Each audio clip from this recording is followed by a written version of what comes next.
జీవితాన్ని జీవించాలా, గుండెల్లోంచి రావాలి నీకు.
బేతేలు మినిస్ట్రీస్ వారు నిర్వహించు మెగా బైబిల్ క్విజ్.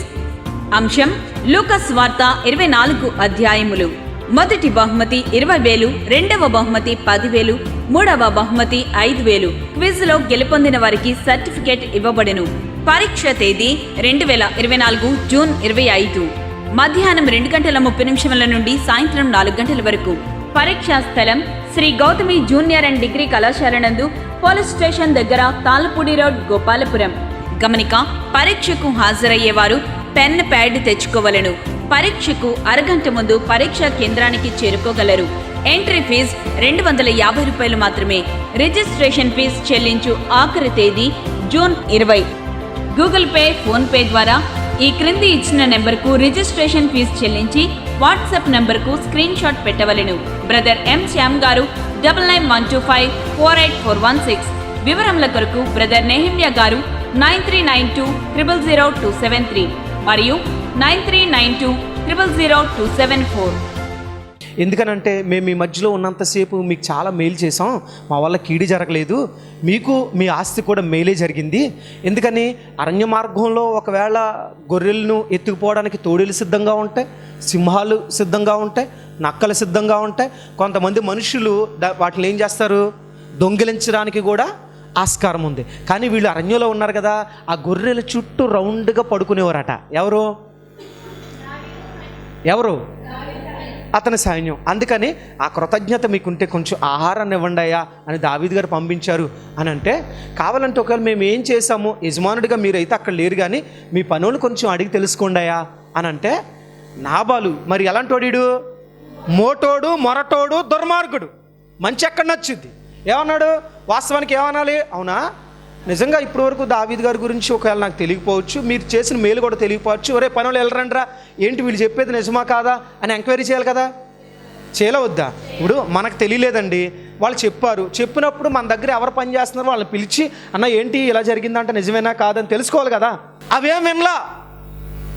మూర్ఖుడు ఏం చేస్తాడంటే ఎదుటి వాళ్ళు చెప్పేది వినడానికి ఇష్టపడ్డావు. ఒకే ఒక మాట అన్నాడు, అసలు దావీదు ఎవడో, యెష్షయి ఎవడో, యెష్షయి కుమారుడు ఎవడో, యజమాను నుంచి పారిపోయి వచ్చిన పనులు చాలామంది అడవుల్లో తిరుగుతున్నారు, అసలు ఈడెవడో, కాబట్టి నేనేమి ఏమన్నాడు చూడండి ఒకసారి, ఏమన్నాడు చూద్దాం ఒకసారి. దావీదు ఎవడు, యెష్షయి కుమారుడు ఎవడు, తమ యజమానులు విడిచి పారిపోయిన దాసులు ఇప్పుడు అనేకులున్నారు. నేను సంపాదించుకొనిన అన్నపానములను నా గొర్రెల బొచ్చు కత్తిరించి వారి కొరకు నేను వధించిన పశు మాంసమును తీసి నేను బొత్తిగా ఎరుగని వారికిత్తునా అని దావీదు దాసులతో. చాలు, ఎలా చూడండి ఒకసారి బాగా ఆలోచించండి. దావీదు తెలియని వాళ్ళు ఎవరైనా ఉంటారా? ఎందుకని ఎప్పుడైతే గొలియాతును సంహరించాడో దావీదు కీర్తి ప్రతిష్టలు ప్రపంచమంతా ప్రసిద్ధి చెందాయి. దావీదును డైరెక్ట్గా చూడకపోవచ్చు కానీ దావీదు పేరు మాత్రం ప్రపంచమంతా మారుమోగిపోతుంది. ఎందుకో తెలుసా? గొలియాతు లాంటి సూర్యుని సంహరించాడు రా అంటే ఒక గొప్ప కార్యం చేసినప్పుడు ప్రపంచమంతా పేరు మారుమోగుద్దా లేదా? ఉంటుంది కదా. సో అలాంటి సిచ్యువేషన్లో దావీదు తెలిసినా సరే మరి పొగరబట్టినోడు కదా, గర్వం ఉన్నవాడు కదా, ఎక్కడ సాత్వికమైన మనసు కానీ మెత్తని హృదయం కానీ కలిగి లేనోడు కదా. మెత్తని హృదయం లేనోడే దుర్మార్గుడు అంటారు. అంటే వాడు కరగడో ఏం చేయడండి. జరిగిన విషయం ఏంటంటే చాలా కఠినంగా మాట్లాడు. దావీదెవడో, యెషయా కుమారుడెవడో, తమ యజమానులు విడిచి పారిపోయిన దాసులు చాలామంది ఉన్నారు. వాళ్ళు ఈడెవడో నాకు తెలీదు. నా పనుల కోసం ఏర్పాటు చేసిన మాంసమును ద్రాక్షరసను ఎవడో గొట్టంగాడికి నేనెందుకు ఇస్తా, ఎవనో అని చాలా పరుషంగా కోపంగా కఠినంగా మాట్లాడాను. అలా మాట్లాడేసరికి ఆటోమేటిక్గా దాసులు కూడా కోపం వస్తుంది కదండి. ఇది పట్టుకొచ్చిన వాళ్ళు కోపం వస్తుంది కదా. వెళ్ళిపోయి దావీదు దగ్గరికి వెళ్ళారు. దావీదు దగ్గరికి వెళ్ళి, రాజా ఆడెలా అన్నాడయ్యా అనేసరికి దావీదు కోపం వచ్చిందంట. ఎందుకు కోపం వచ్చింది అని అంటే అక్కడ మేలు చేశాడు. ఏం చేశాడండి? ఒకవేళ దావీదు అతని జనులు లేకపోతే కొన్ని గొర్రెలు పోయి ఉండేవి. కొన్ని గొర్రెలు ఏమై ఉండేవి, కొన్ని మేకలు కూడా పోయి ఉండే. ఎందుకని? సహజంగా చూడండి, గొర్రెలు మేకలు ఈ పొలాలంటే తిప్పేవాళ్ళు కొన్ని కుక్కలను పెట్టుకుంటారు దగ్గర, అవునా కాదా? ఎందుకనంటే కొన్ని జంతువులు రాకుండా మనుషులు ఎవరు వచ్చినా తెలియచేయడానికి. విచిత్రమైన చెప్పిన దావీదు అతని మనుషులు కాపలా కుక్కలా కాశారండి. ఏదో ఒక రోజు ఇది మనం ఉపయోగపడతాడనో, లేకపోతే అడవులు ఎలాగా ఉన్నాం కదా మనం మేలు చేద్దాం అనే ప్రేమ కలిగి అటువంటి సాత్వికం కలిగినోడు ఎవరు? దావీదు. అంటే ఇతని వల్ల నాబాలుకి ఏం జరిగింది? ఆస్తిపరంగా మేలు జరిగింది. అతనుకున్న పశు సంపద ఏమీ పోకుండా వాళ్ళు కాపాడగలిగారు. కానీ ఆ కృతజ్ఞత ఎవరిలో లేదు. ఎవరిలో లేదండి. గుర్తుపెట్టుకోండి, నాబాలు లాంటి గుణతత్వం కలిగిన వాళ్ళకి కృతజ్ఞత ఉండదు. మనకి ఎవరు మేలు చేశారో, ఎవరు వల్ల బాగుపడ్డామో, ఎవరు మనల్ని ఈ స్థాయికి నిలబెట్టారో, మనకి ఎవరు పుషప్ ఇచ్చారో, మనల్ని ఎవరు మనతో ఉండి మనల్ని ప్రోత్సహిస్తూ మాటల రూపంలో ధన రూపంలోనూ ఉద్యోగం ఏదో ఒక సహాయాన్ని మనకు చేసిన వ్యక్తులను లైఫ్లో మనం ఎప్పుడూ కూడా మర్చిపోకూడదు. కృతజ్ఞత అనేది ఉండాలి. ఏముండాలి? నాబాలు కృతజ్ఞత లేనివాడు. అరే నా దావీదు గారి వల్ల ఇంత లాభం జరిగిందే, అతని కీర్తి ప్రతిష్టలు మేము విన్నామే, ఇప్పుడు మాకేం కొరత కాదు కదా, చాలా ఆస్తి ఉంది, దీంట్లో కొంచెం మాంసాన్ని పంపిద్దాం, ఏం పోద్ది అని అనుకున్నాడా? గుర్తుపెట్టుకు, మనలో చాలామంది కృతజ్ఞత లేనోళ్ళు ఉంటారండి. ఏం లేనోళ్ళు ఉంటారండి? కృతజ్ఞత లేనోళ్ళు ఉంటారు. చూడండి, కొన్ని ప్రాంతాల్లో వాళ్ళు పేదరికంలో ఉన్నప్పుడు కొంతమంది సహాయం చేస్తారు. వాళ్ళు పుషప్ ఇచ్చి వాళ్ళు పైకి రావడానికి సహాయపడితే వాళ్ళు ఎదిగిన తర్వాత వాళ్ళ నెత్తికి ఏమొస్తుంది తెలుసా? గర్వం. ఏమొస్తుందండి? అరే నేను ఏ స్థాయిలో ఉండేది, ఏ మట్టి కొంపలో పుట్టాను, ఎలాంటి స్థితిలో ఉన్నాను, ఈరోజు నాకు ఉద్యోగం రావడానికో, నాకు ఫీజులు కట్టడానికో, నా ప్రయత్నాలు మారడానికో, నేను ఈ స్థితిలో నిలబడ్డానుకో పలానా సహోదరి కారణం, పలానా సహోదరుడి కారణం, వాళ్ళకి నేను రుణపడి ఉండాలా. అవకాశం వచ్చినప్పుడు ఖచ్చితంగా వాళ్ళ రుణాన్ని నేను ఏం చేయాలా అనే లక్షణం, కృతజ్ఞత భావం కొంతమందిలో ఉండదండి. గుర్తుపెట్టుకోండి, మనల్ని బాగుపరిచిన వాళ్ళ మేలు ఎప్పటికీ కూడా మనం ఏం చేయకూడదు, మర్చిపోకూడదు. కానీ చాలామంది ఏం చేస్తారండి? మర్చిపోతారు. ఎవరు ఆ బ్యాచ్ అంటే నాబాల్ లాంటి బ్యాచ్. ఎవరు బ్యాచ్ చెప్పండి? నాబాల్ లాంటి బ్యాచ్. చాలా సందర్భాల్లో మనం కూడా ఇలాంటి ఫేస్ చేస్తాం. మనం ఎంతో మేలు చేసిన వాళ్ళు కూడా మనకి ఏం తలబెడతారో తెలుసా? కీడినే తలబెడతారు. పైగా ఈ నాబాల్ లాంటోడు ఏమన్నాడు? అయ్యో మా సంపద అంతా కాపాడా, దావీదు గారు గొప్పోడు అని అనకుండా అసలు ఆడెవడో, మీకు అర్థమైందా? ఆడెవడో అనే స్థాయికి వచ్చాడు. కొన్ని సందర్భాల్లో మన చేత మేలు పొందుకున్న వాళ్ళు కూడా మన గురించి ఇలా మాట్లాడతారు కదా కొన్ని సందర్భాల్లో. అంటే మన ద్వారా మేలు పొందుకుంటారు. వాళ్ళ కష్టంలో మనం ఆపదలో సహాయం చేస్తాం. కానీ కొంతకాలం తర్వాత అంటే ఆడెవడో, అసలు ఆ శ్యామనవుడు ఎవడో, లేకపోతే పలానా అంటే వాళ్ళ మాట్లాడే విధానం కూడా మారిపోద్ది. అంతమంది ఏమంటారు? అయ్యా ఆయన చాలా గొప్పడండి అన్నవాళ్ళు కూడా కొంతమంది ఏమంటారు? ఎవడో అనే స్థాయికి వస్తారు. అలా అనేసరికి వార్త వినబడేసరికి ఇప్పుడు దావీదుకి ఏమొచ్చింది? ఎందుకు కోపం వచ్చిందంటే తన ఫుడ్ తినాలని కాదు, నాతో పాటు ఉన్న ప్రజలందరూ కూడా ఇంత కష్టపడ్డారే, వీళ్ళకి ఆహారం ఇవ్వడానికి ఏడుస్తున్నాడంటే వీడు అంతేంటో చూద్దాం అని. చూడండి ఏమన్నాడు, చూడండి ఒకసారి చదవండి అక్కడ కింద. దావీదు ఏమన్నాడు? 13 వచ్చిన చదవం. మీ కత్తులను ధరించుకొనుడనగా వారు కత్తులు ధరించుకొనెను, దావీదు కూడాను కత్తి ఒకటి ధరించెను. దావీదు వెనక దాదాపు 400 మంది బయలుదేరగా 200 మంది సామాను దగ్గర ఎక్కడున్నారంట? బాగా ఆలోచించండి. దావీదు కోపం వచ్చింది. 200 మందిని ఇక్కడ కాపలా పెట్టాడు. 400 మంది కలిసి బయలుదేరారు. తెల్లారేలోగా నాబాలు కుటుంబాన్ని సర్వనాశనం చేద్దాం రండిరా అని చెప్పి మొత్తం సైన్యాన్ని వేసుకుని బయలుదేరాడు. ఆలోచించండి, దావీదు గనక నాబాలు మీద అటాక్ చేస్తే మొత్తం నాబాలు వంశం అంతా ఏమైపోద్ది? సర్వనాశనం అయిపోద్ది. పోనీ దావీదుకు ఎదురు నిలబడగలిగే అంత సామర్థ్యం ఎవరికన్నా ఉందా? గొలియాతు లాంటోడినే టెన్షన్ పెట్టాడు, గొలియాతు లాంటోడినే ఓడించగలిగాడు, గొలియాతు లాంటి వాడినే నిలువున పడగొట్టేశాడు. అలాంటిది నాబాలు ఎంత? నాబాలు పరిస్థితులు, ఆ చుట్టుపక్కల ఉన్న వాళ్ళు ఎంత, పనోళ్ళు ఎంత, ఎవరి దృష్టిలో? అంటే దావీదు అంత పరాక్రమం కలిగిన వాడు. ఇప్పుడు బయలుదేరేసరికి ఇప్పుడు అతను గనక నాబాల్ దగ్గరికి వస్తే మొత్తం నాబాల్ కుటుంబాన్ని ఏం చేద్దాం అనుకున్నాడు? సర్వనాశనం చేద్దాం అనుకున్నాడు. అనుకునేసరికి ఇప్పుడు ఉన్న పనులు కొంతమంది ఉంటారు కదా, పనులు కూడా కొంత మంచి వాళ్ళు ఉంటారు కదా. అంటే పనులు అందరూ మంచి వాళ్ళే ఉంటారా? కొంతమంది మంచి వాళ్ళు ఉంటారు, యజమానుడికి క్షేమాన్ని కోరుకునేవాళ్ళు. వాళ్ళు ఏం చేశారంటే, మన యజమానుడు పనికిమాలినోడు కానీ యజమానురాలు జ్ఞానవంతురాలు, ఈ విషయాన్ని ఎవరి దగ్గర తీసుకెళ్దాం అని చెప్పి నెమ్మదిగా అబీగైల్ దగ్గరికి వెళ్ళి, అమ్మగారు మన దగ్గరికి దావీదు గారు పనులు పంపించాడండి. నిజంగా మనం అరణ్యంలో ఉన్నంతసేపు వాళ్ళు మనకి ఎంతో సహాయం చేశారండి. ఆ మేలు మర్చిపోయి నాబాలు గారు కనీసం చాలా కఠినంగా ప్రత్యుత్తరం ఇచ్చారండి. ఎలా ప్రత్యుత్తరం ఇచ్చారు? చాలా కఠినంగా మాట్లాడాడు. అందుకని దావీదు కనుక అటాక్ చేస్తే మన పరిస్థితి ఏమైపోద్దా ఒక్కసారి ఆలోచించండి అమ్మగారు అనేసరికి ఈమె ఎలాంటిది? సుబుద్ధి కలిగినది. ఎలాంటిదండి?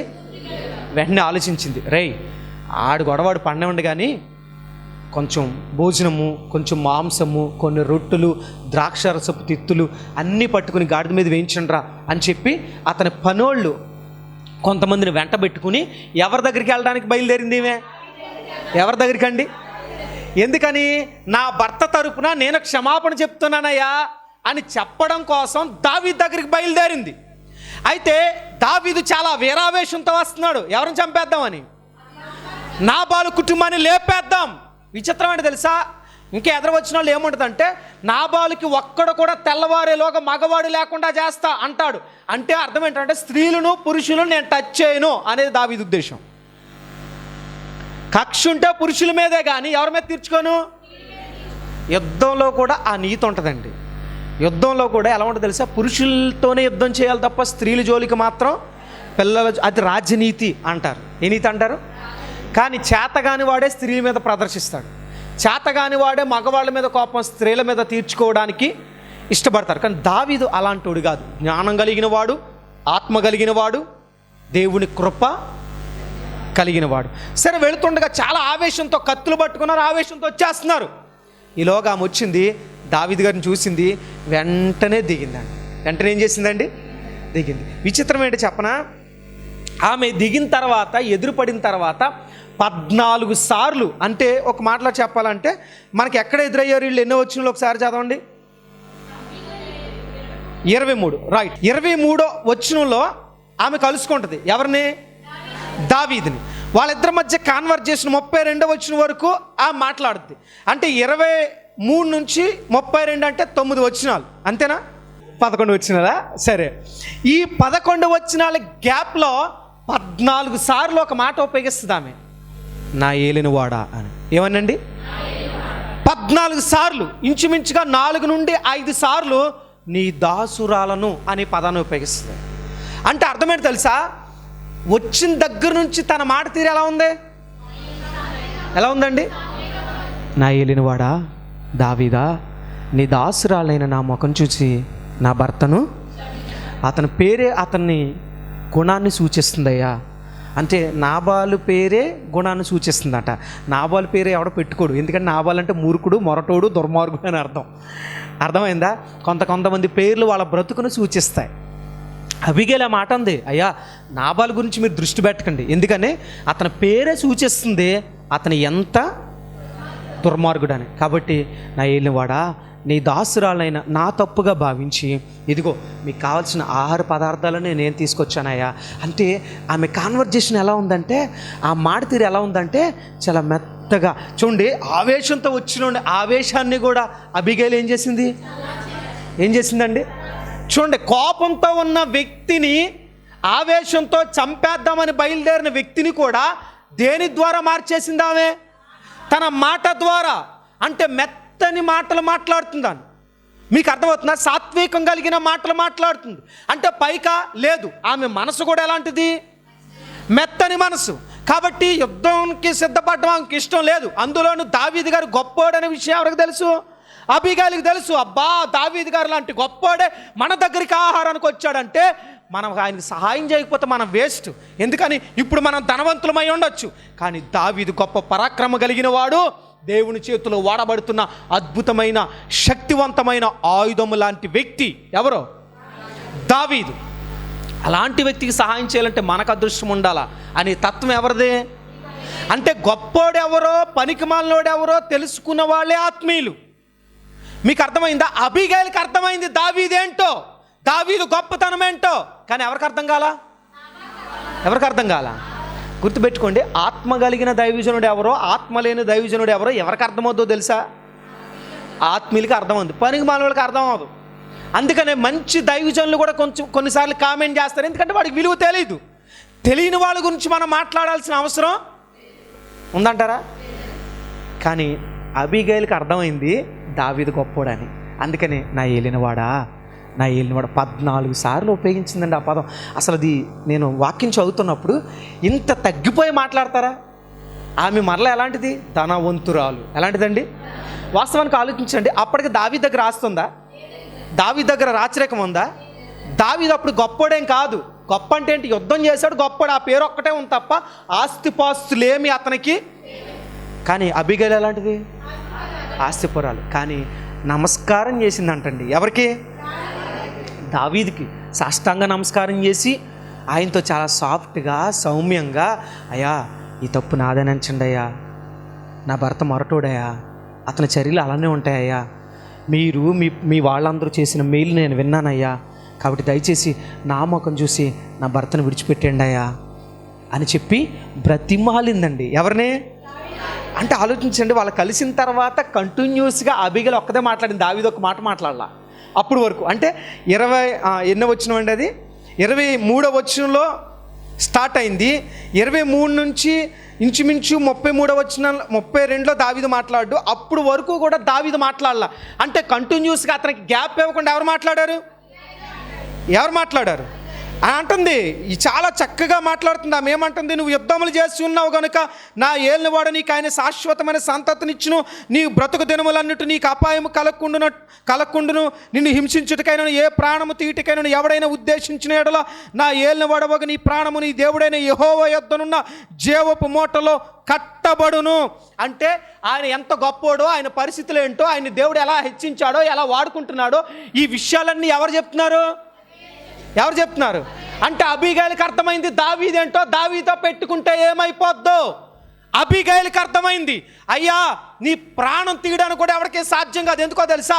నీ ప్రాణాన్ని దేవుడు జీవపు మూటలో కట్టాడు. ఎక్కడ కట్టాడు? గట్టిగా చెప్పాలా? అంటే దావీదు దేవుని బిడ్డని, దావీదుని ఎదుర్కొంటే దేవుడిని ఎదుర్కొన్నట్టని, దావీదు మీదకి యుద్ధానికి వెళితే దేవుడి మీదకి వెళ్ళినట్టని ఎవరికి అర్థమైంది?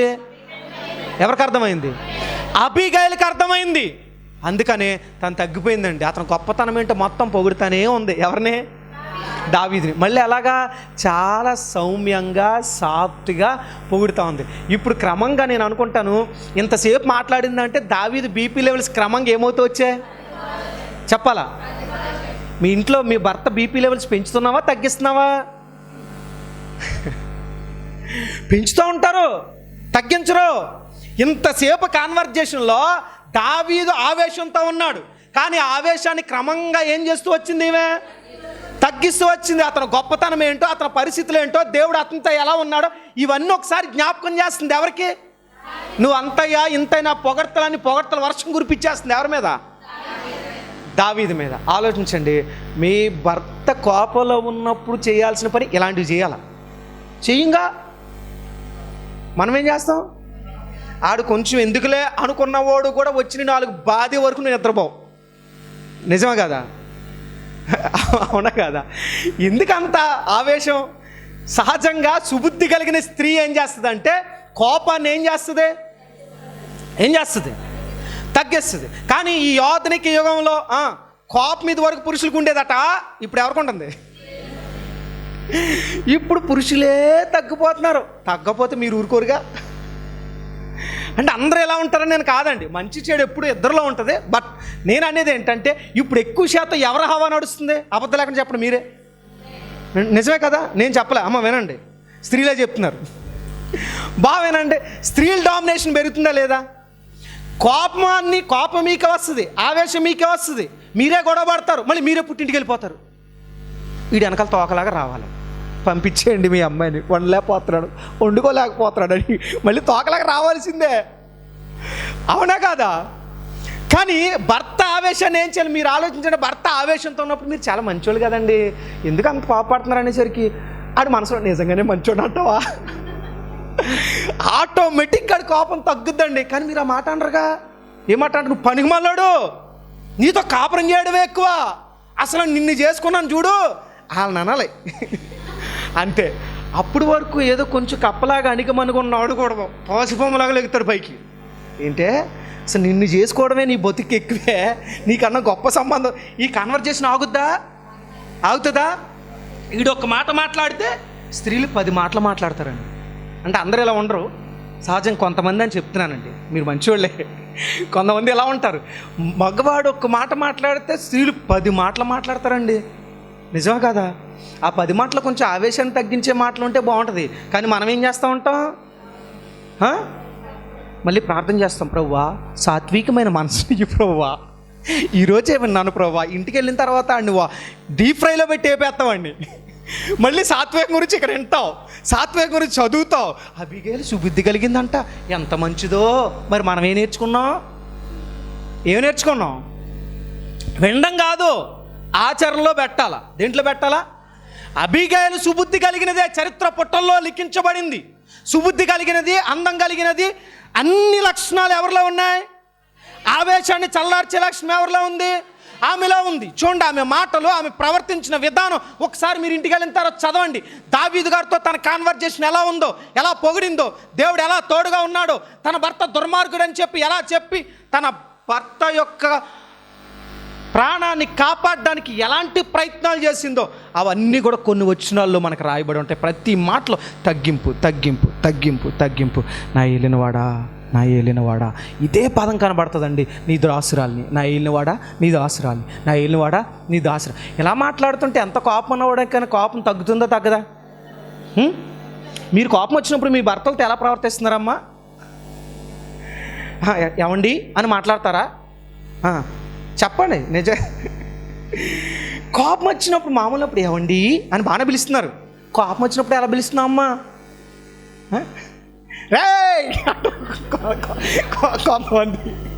కొంతమందిని చూస్తూ ఉంటాం, రోడ్డు ఎక్కి అరుస్తూ ఉంటారు. అలాగా ఆడికి బీపీ లెవెల్స్ పెరిగిపోతూ ఉంటాయి. అవునా కాదా? వద్దండి, కోపంలో ఉన్నప్పుడు కూడా భర్తను గౌరవించాలా. ఎప్పుడు చెప్తాను, షారా గారు ఎప్పుడు కూడా బైబిల్లో అబ్రాం గారిని ఏమనేది? అలాంటి అబ్రాహం గారికి షారా గారికి గొడవ రాలేదా? వచ్చింది. ఎవరి విషయంలో గొడవ వచ్చింది? హాగర్ విషయంలో గొడవ వచ్చింది. గొడవ వస్తే మర్యాదగా హాగర్ని పంపించరా అని అడిగిందా లేదా? అలా అడిగింది. కానీ పంపించవా అని అడిగిందా? మై మాస్టర్ పంపించరా అంటే కోపం, తిట్టడం కూడా పద్ధతిగా తిడుతుంది అనమాట. ఎవరో షారా. అంటే మీకు కోపం వచ్చినప్పుడు పద్ధతిగా కూడా తిట్టచ్చు. ఏమండి నాకు కోపం వస్తుంది, కొంచెం మీరు మర్యాదగా తగ్గితే బాగుంటుంది, అది పద్ధతిగా తిట్టినట్టు అనమాట. కానీ మనం అలా అక్కడ అంటాం, నాకు కోపం వచ్చిందంటే మాటలు అభినవ అభిగయిల్ అనమాట. మీరు అందరూ ఆలోచించండి. అందుకే ఆమె గురించి రాయబడి ఉంది, ఆమె గురించి రాయబడి ఉందండి. కొత్త నిబంధనలో కూడా పేతురు గారు నోట్ చేశాడు, అబ్రాహం గారిని షారా గారు ఎప్పుడు కూడా మై మాస్టర్ నా యజమానుడా అని మాత్రమే పిలిచేదట కోపంలో ఉన్న. అందుకని కోపంతో ఆవేశంతో బయటకు వచ్చినా సరే దేవుడు ఏమన్నాడు తెలుసా? అబ్రాహం ఎక్స్ట్రా చేస్తున్నావు ఏంటి, షారా చెప్పినట్టు విను అని. షారా గారి తరపున ఎవరు మాట్లాడారు? దేవుడు నీ పక్షాన మాట్లాడాలంటే నువ్వు ఛాన్స్ ఇవ్వాలిగా.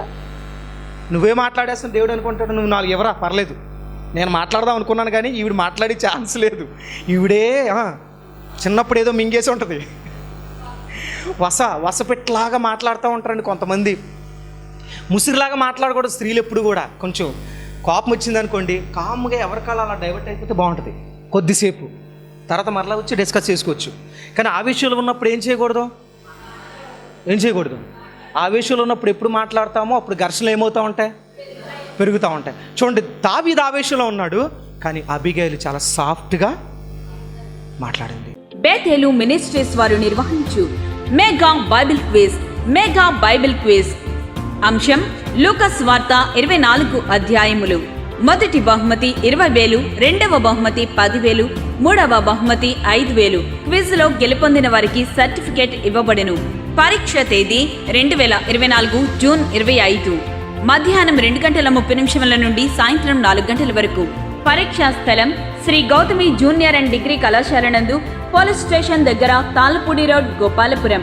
గమనిక: పరీక్షకు హాజరయ్యేవారు పెన్, ప్యాడ్ తెచ్చుకోవలను. పరీక్షకు అరగంట ముందు పరీక్షా కేంద్రానికి చేరుకోగలరు. ఎంట్రీ ఫీజు 250 రూపాయలు మాత్రమే. రిజిస్ట్రేషన్ ఫీజు చెల్లించు ఆఖరి తేదీ June 20. Google Pay, PhonePe ద్వారా ఈ క్రింది ఇచ్చిన నెంబర్కు రిజిస్ట్రేషన్ ఫీజు చెల్లించి వాట్సాప్ నెంబర్కు స్క్రీన్ షాట్ పెట్టవలెను. Brother M Shyam garu 9912548416. వివరముల కొరకు బ్రదర్ నెహమ్యా గారు 9392000273 మరియు 9392000274.